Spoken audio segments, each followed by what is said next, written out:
After that, you're seen every 3 to 4 weeks. Although for our patients again who are here, we see you more frequently, every 2 weeks, because we kind of give you special attention, right? Because you're different. Every woman who has to go through IVF after many years, once you don't see us for 2 weeks, something begins to tell you that I need to go and do scan. And once you come for scan, they put that scan and you see the baby's heartbeat, everything is okay, right? I know that. I know. So that's why I know that if some people were even, if they had their way, they would just, if they can even have that scan in their house, they don't even mind. So once they just finish eating, just say, honey, please come and check your baby. We do scan every day. All right, so we do 3 to 4 weeks until 28 weeks, 2 weeks until 36 weeks, and every week until you come in to have your baby. All right, so next slide. So we've talked about when to register for your antenatal, and I've explained to us that what we do here, that we register after you've had your cervical sacrilege. All right. So a lot of people often ask me, is it compulsory to have a cervical sacrilege? I've explained what a cervical sacrilege is. Now, what I say is that it's not compulsory, it's not mandatory, it's prophylactic, but highly recommended. All right, because you don't want to be sorry or I don't know. Because the only reason why we do cervical sacrilege usually is if a patient has a history of a mid-pregnancy miscarriage that is due to an incompetent cervix. Meaning that cervix opens up before the time. Cervix is supposed to wait until 40 weeks or 10 before it begins to open up. If it opens before that time, it means the cervix is not competent. And if a patient has never carried a pregnancy before, if you have an incompetent cervix or not. All right, so if you get pregnant through IVF, we believe that, knowing that all pregnancies are precious, but some are very, very precious because of the way it was conceived, we feel that it's just okay for us to just prophylactically offer that service to you. So, for patients who have had a successful delivery, vaginal birth, and they are carrying one baby, it may not be too hard. So, if you don't want to have it, no problem. Most likely, you will not have any issues. But if you've never had a pregnancy before, it does make sense to have one. And if you are carrying two, and you've never carried two babies before, or three, then it does make a lot of sense to have an additional support by having a cervical support. And that is usually offered at the 13th week after you have completed your luteal support, which is for 6 to 7 weeks. And after that sacrilege, then you start your antenatal care. So next slide. Who do you see during your antenatal care?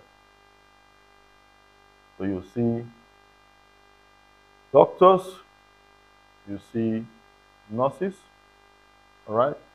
So it's a combined team.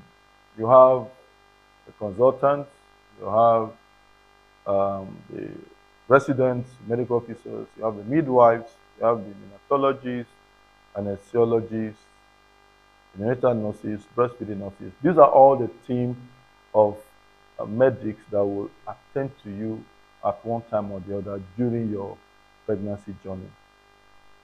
Okay? But usually for us at the Center for Women's Health, you would see the doctor who would oftentimes attend to you. All right? Now, we are proposing a new package. I think maybe I should just throw it up to our patients here. We want to divide our antenatal care to 3 packages. And the reason why we decided to do this so that we can have the team streamlined. So the first group will be patients who will be seen by nurses. After all, in the United States, in the UK, you have midwives that conduct antenatal and do delivery for certain categories of patients. And then you have those that are seen by doctors. And you have those that are seen by specialists. All right? So we're going to have three groups. Those that will be seen by nurses, one or twice seen by doctors. Those that will be seen by doctors, one or two times seen by consultants. And those who will be seen by only consultants. Now I want to take a quick poll. If you are here, no, you are here. No, you are here. I know you are here. Which group would you want to see? First group, second group, or third group? Those that want to see the first group, put up your hand. Eh? You are lost. Oh, you don't understand. You understand? You understand? Okay. Those that want to see the second group, put up your hand. Second group is the doctors. All right? One or two times you see consultants. And those who want to see the consultant, put up your hand. You don't want to see anybody. Oh, you want to see the three together? Ah, no. You will see the three together, but not in the same ratio. Because those who are seeing the nurses will see the nurses most of the time. Once or twice will see the doctor. And those who are seeing the doctor will see the doctor most of the times. One or twice will see the doctor. Those who are seeing the consultant will just see the consultant. Most times. Now, you guys have been smart. Nobody wants to put up their hand to say this. Nobody wants to.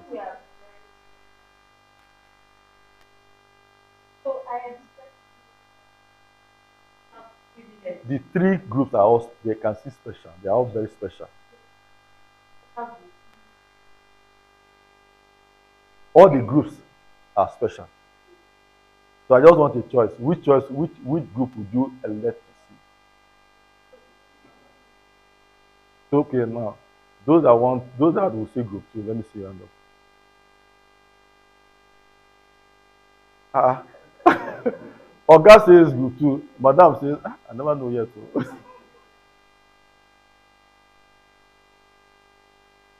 Okay, so group 2.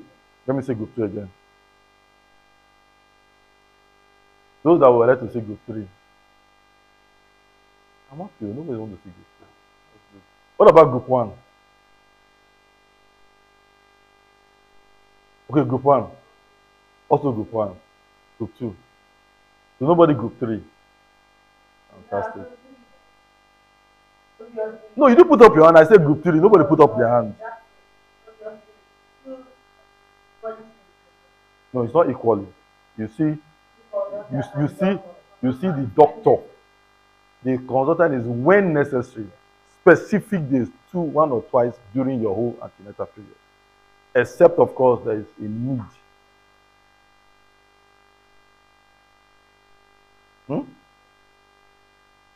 So, no, I don't understand. Which of them will you see? It's not fine.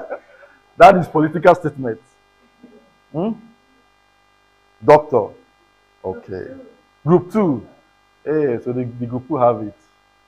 All right. Okay. All right. So, next slide.